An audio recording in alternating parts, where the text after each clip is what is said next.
Hello, friends. A very warm welcome to this session. And in the series, we have been taking up a lot of important questions without repeating them. And we are trying to write each and every answer in a different way so that we can develop skills.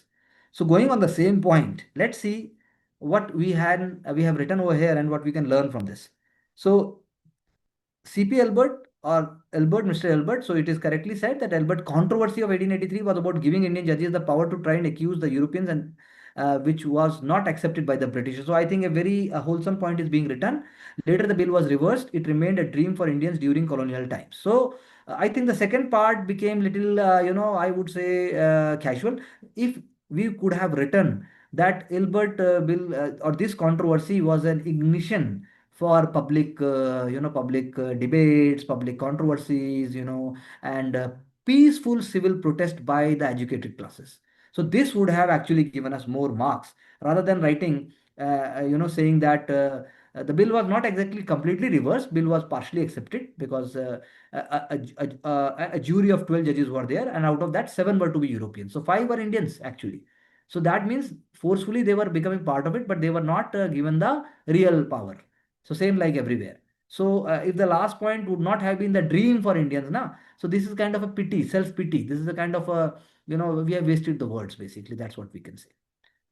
Lord Wavell, known for Wavell plan before the cabinet mission plan was based on the transfer of power along with complete freedom. However, it stated few subjects initially were to be under ambit of British like foreign relation, defense and communication. As a result, Mountbatten became the first governor of independent India. I think fairly written, well written, but in terms of essence, I must share with you in Wavell plan. In Wavell plan, there was a deadlock when Jinnah demanded that Muslim members must be represented by Muslim League only. And Wavell plan in some way stood by it. तभी तो Shimla conference fail हुई. चलिए आगे. बाकी ठीक है, general मतलब average score के लिए ठीक है, लेकिन कुछ आंसर फिर हमें एक्स्ट्रा ऑर्डिनरी लिखने पड़ेंगे. How did the outbreak of second world war affected Indian political scene? So, outbreak Second World War and standoff British expose their reality, true nature to the world, suppressing freedom and independence to India. बहुत बढ़िया, fair enough. अब उसके बाद ये emotional statement आया, philosophical आया, उसके बाद हमेशा कुछ फैक्ट लेके आओ. पहले इमोशन, फिर डेटा, फिर डेटा, फिर इमोशन, ऐसे इंटरप्ले करो. British announced India's support to it during World War II without consulting Indians. It led to legislatures of the council, Congress legislatures in 1939 and vacating the seats in protest against Britishers, though it was a losing step क्योंकि वो जगह कोई और ले लेगा. जो anti national powers थी, pro British power थी, वो सब घुस गई लेजिस्लेचर्स में. पावर तो ब्रिटिश के हाथ में ही है, उससे और chaos क्रिएट हुआ.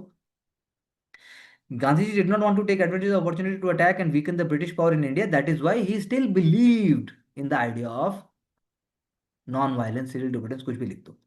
Whereas revolutionary extremists like Subhash Chandra Bose saw it an opportunity in disguise, and that is why they made supreme sacrifice. A balanced stand was taken to not violate and tarnish India's image despite difficulties, and that is why Indian freedom struggle has different stands. Pressure by international powers to devolve freedom to India, like United States, happened till 1945 because of the demand for democracy and peace. To control the situation, British proposed Crisp mission. वो तुमने थोड़ा छोटा होना चाहिए था ये. And it created, जैसे मैंने उस दिन भी एक वर्ड बोला था, constitutional dilemma and deadlock continued. And finally a constituent assembly was formed. तो तुम्हें पूरी पिक्चर एक सेकंड में सोचनी है.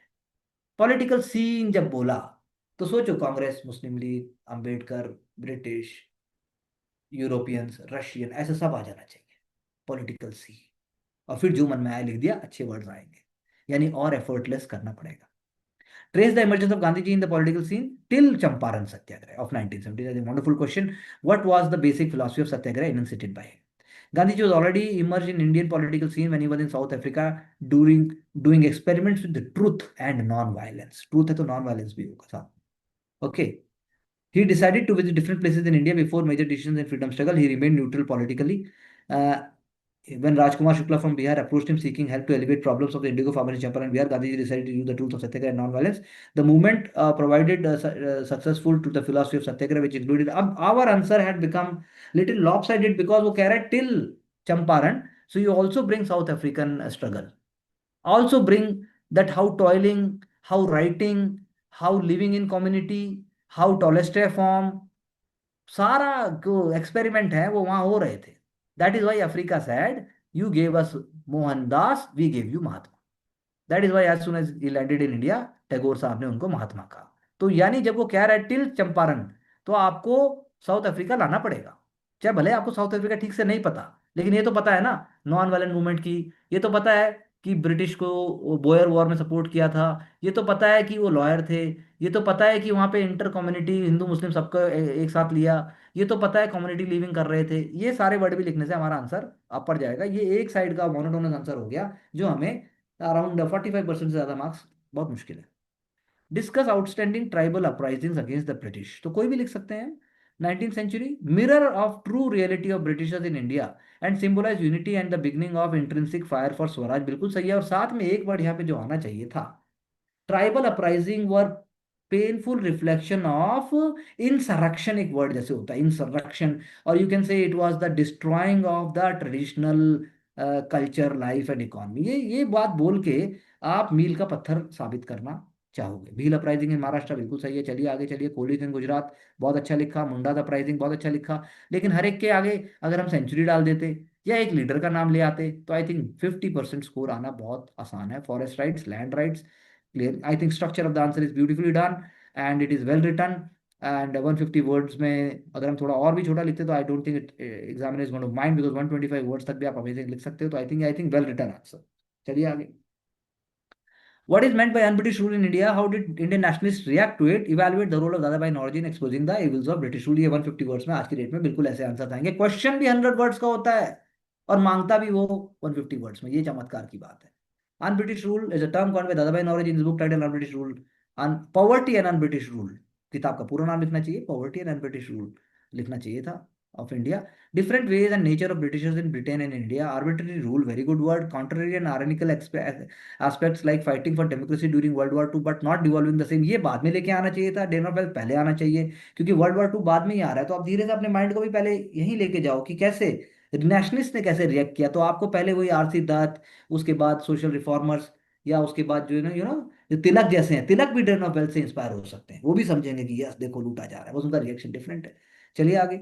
तो इसमें सीक्वेंस आना चाहिए था। आपने MG Ranade, RC Dutt, बिल्कुल सही कहा। तो कम, मतलब लंबे सेंटेंस और छोटे कर दो, कोई दिक्कत नहीं है। थोड़ा धीरे धीरे भी एक बार लिखोगे तो अगली बार स्पीड बढ़ जाएगी, लेकिन सही जगह की वर्ड्स आने लगे हैं। अब मतलब we are following in place but we need to change. First Indian in British parliament, अब इतना नीचे आ रहा है, हम ऊपर ही ले आते हैं। चलो बाद में, खैर आई थिंक आंसर का पार्ट यही था सेकंड वाला, यू आर राइट ओवर है। तो आपने ये पार्ट बहुत अच्छा लिखा, आई थिंक फेयरली डन। पर आज की डेट में इवेल्युएट करने को डिस्क्राइब कम आएगा, इवेल्युएट एनालाइज ज्यादा आएगा। तो इनको जानने के बाद भी अपना सेंटेंस वीव करो। चलिए next. Discuss British policy towards Tibet from the end of 19th century to the viceroyalty of Curzon. तो यानी British policy towards Tibet change and evolve from silent killer to interventionist policy influencing the great game in future, eventually paving the way for Chinese control. ये पहले ध्यान में आ जाना चाहिए था। तिब्बत को चाइना के हाथ में देने के लिए अंग्रेज भी बहुत हद तक जिम्मेदार हैं, क्योंकि उन्होंने कभी भी तिब्बत की जो इंडिविजुअल एग्जिस्टेंस है और जो उसका ग्रेट कल्चर है उसको ना समझ के उन्होंने उसको छोटा टट्टू माना, और इंडिया को भी नुकसान हुआ और तिब्बत को तो नुकसान हुआ ही। सो विदाउट कंसेंट तिब्बत, बिल्कुल सही कहा। तो आपके आंसर्स में सिंप्लिसिटी है, आपके आंसर्स में क्लैरिटी है, लेकिन थोड़ा सा और गांठ टाइट होनी चाहिए। Non compliance of Tibet led to failure of engagement in China, assertive and international policy by Lord Curzon. I think fair enough, ठीक बात है। तो लेकिन जैसा मैंने बोला, बस इतना और चाहिए। द्वितीय विश्व युद्ध के छिड़ते ही भारत ने राजनीतिक परिदृश्य क्या प्रभाव पड़ा, तो प्रभाव देखते हैं। शामिल होने की घोषणा की, चलो इन्होंने भी यही लिखा, आपने भी लिखा। 10 अगस्त आपने ये लिखा, विशेषताएं बता दी, डोमिनेटेटर वाइस रॉय, भागीदारी समानता, चलो ठीक है। प्रभाव, चलो आपने बता दिया, डील सत्याग्रह, भारत छोड़ो आंदोलन। तो ये प्रभाव नहीं है, ये इवेंट्स बताए हैं आपने, प्रभाव उन्होंने बताए थे। आपको प्रभाव बताने, इवेंट इज प्रभाव, इवेंट इज नॉट प्रभाव। इवेंट का भी तो प्रभाव हो सकता है। चलिए आगे। तो आंसर ठीक है, मतलब एवरेज मार्क्स आएगा, इससे ज्यादा कुछ नहीं हो सकता इसमें। लास्ट पैराग्राफ जरूर देख सकते हैं हम कि क्या हुआ। मुख्य उद्देश्य ब्रिटिश की समस्या का समाधान, भारतीयों को विश्व युद्ध में समर्थन जुटाना, ना कि भारतीय राजनीतिक समस्या को समाधान करना। इसकी वजह से आपको आधा एक नंबर मिल सकता है। चलिए आगे। आपको सही लिखना है, चाहे थोड़ा लिखो। गांधी जी बिफोर 1917, सत्याग्रह का मूल दर्शन, बहुत अच्छा लिखा आपने। अर्थ, सत्य के लिए आग्रह, त्याग, सकारात्मक भावना, बिल्कुल सही बात। शक्तिशाली हथियार, बहुत अच्छा। बिगनिंग बहुत अच्छी है। 1906 में गांधी जी द्वारा दक्षिण अफ्रीका में प्रथम बार सत्याग्रह का प्रयोग, रंग भेद, अन्य सभी प्रकार के भेदपूर्ण व्यवहार, बहुत अच्छा लिखा। 9 जनवरी 1915 को भारत लौटे, मतलब अंग्रेज या भारत लौट के प्रवासी दिवस बनाया गया। और उसके बाद जो है उन्होंने 1916 में लखनऊ एडिशन। तो I think this is a very beautifully return answer. I think बहुत हद तक ये ट्रैक पे है, जिसमें आपने चंपारण सत्याग्रह तक लाके उसको रोक दिया। ये ऐसे आंसर होना चाहिए। अगर हम बात करते हैं दादाभाई नौरोजी वाली, तो गैर ब्रिटिश, उन्होंने कहा ठीक है, आर्थिक रूप से समर्थन के लिए ड्रेन ऑफ वेल्थ, भारत के धन को ब्रिटेन में व्यवस्थित स्थानांतरित, प्रशासन शासन में सुधार, राष्ट्रवादियों द्वारा इसका विरुद्ध आंदोलनों और प्रदर्शनों द्वारा किया गया, लेखों भाषणों, ठीक है चलो, राजनीतिक संगठनों का निर्माण, सत्यशोधक समाज, आत्मसभा, चलो ठीक है। ठीक है, मतलब अच्छी कोशिश की, लेकिन पूरा पिक्चर निकल के नहीं आई। और तिब्बत की जहां तक बात है, उसका मुख्य रूप से रूसी प्रभाव को रोकना, सही बात है लॉर्ड। तो उसमें आपने जो हमने इंग्लिश में आंसर पढ़ा उसको हम देख सकते हैं। तो जो एक सबसे इंपॉर्टेंट पॉइंट है, जब भी आप आंसर लिख लेते हो, जब हम एक बार डिस्कस कर लेते हैं, तो आपके माइंड में जो एकदम लूप होल्स आते हैं फट फट फट फट, उन लूप होल्स को इमीडिएटली फिल कर दीजिए। That is the fastest way. Otherwise हमारा माइंड थोड़ी टाइम बाद प्लास्टर ऑफ पेरिस की तरह टाइट हो जाता है, फिर हम उसको कर नहीं सकते। हम करते हैं, लेकिन फिर हमें जो चेंज हमारा दो आंसर की राइटिंग के बाद आना है, वो पांच के बाद आएगा। तो रिमेन लिटिल रिलैक्स। अगर मैं कहीं बोलता हूँ कि आपको फैक्ट देखने, तो उसी के बाद फट फट फट चैट जीपीटी है, गूगल है, जेमिनी है, फलाना, एक बार आप लिखोगे तो वो फैक्ट ले आएगा। उसको ला के अपना कोई डॉक है कहीं पे भी लगा दो, चार लाइनें लिखनी है बस। सो दिव्या, व्हाट यू से? तो बहुत ज्यादा नहीं लिखना है, कम लिखना है, और इफेक्ट और इवेंट्स क्या है सर, डिफरेंस उनके बीच में देखना है सर। जी सर। बिल्कुल, जो पूछा गया वो लिखोगे ना आप। इवेंट बता के यस। क्या, प्रभाव तो कोई भी लिख देगा। प्रभाव लिखना है, मेरा मतलब है, इवेंट तो कोई भी लिख देगा। जी sir. Okay, Mansi. Sir statements जैसे इंट्रोडक्शन में फिलोसफिकल स्टेटमेंट के साथ डेटा से उसको सब्सटैंशिएट करना इम्पोर्टेंट है। तो इंपॉर्टेंट है। क्योंकि हाँ। कुछ लोग जैसे मोदी जी की जी। स्पीच हाँ सुनो, और बात भी हम्म। करते हैं, डेटा भी, तो चमत्कार कैसे लाओगे? वेल हाँ राउंडेड पर्सन कैसे बनाओगे? जी। बड़ा डेटा ले आओ, ज्यादा नहीं है डेटा, मतलब हाँ कोई मतलब होना मुश्किल। चाहिए सर। जैसे मैंने कहा था, आप कोई कोट ले आइए, आप कोई बड़ा हम्म। वर्ड लाइए, थोड़ा सा बड़ा बम तो मारना पड़ेगा। बड़ा बम हम्म। अगर नहीं मार रहे हैं हम, तो हमें ज्यादा लिखना पड़ेगा, आपको ज्यादा हाँ। समझाना पड़ेगा। इससे अच्छा बड़ा बम मार दो। हम्म। हमारे पास सब कुछ है, लिस्ट बना लो। जी। लिस्ट बनी हुई है, सब कुछ रेडी है। भाई किसी भी टॉपिक के ऊपर आप अगर थोड़ा गूगल करके कुछ करते हैं, पांच की वर्ड, पांच डेटा, ऐसे तो करके हो जाएगा बस। साइड हाँ में एक जी। तैयार। वो हमें लास्ट के 20 दिन में तो करना ही है वैसे भी। हाँ। अगस्त फर्स्ट वीक के बाद कभी भी हम ऐसा करेंगे, एक एक दिन में हम्म। सारा सब्जेक्ट के बना दोगे। उसमें क्या है, किताब की ग्लॉसरी पढ़ना और उसके इंडेक्स को पीछे देखना, फैक्ट ही है। हम्म। हाँ। अभी एकदम से सारे को वो नहीं कर सकते, क्योंकि फिर क्या है ना, वो स्ट्रक्चर में आपको कंफ्यूजन क्रिएट करते हैं। हम्म। It has to be an ongoing process, अगर टाइम, क्योंकि मेंस हम्म। मेंस एग्जामिनेशन कभी भी बहुत जल्दी नहीं हो सकता, हम्म। क्योंकि it takes time to see. हाँ आप डेटा याद करोगे तो एनालिसिस भूल जाओगे। हाँ जी। सारा एनालिसिस ही करते रहोगे तो आप डेटा से जोड़ नहीं पाओगे। हम्म। So thank you very much to all of you for being there, and we'll get back in the next session and other developments. Do join, work, get success with Ansarkari. Thank you very much.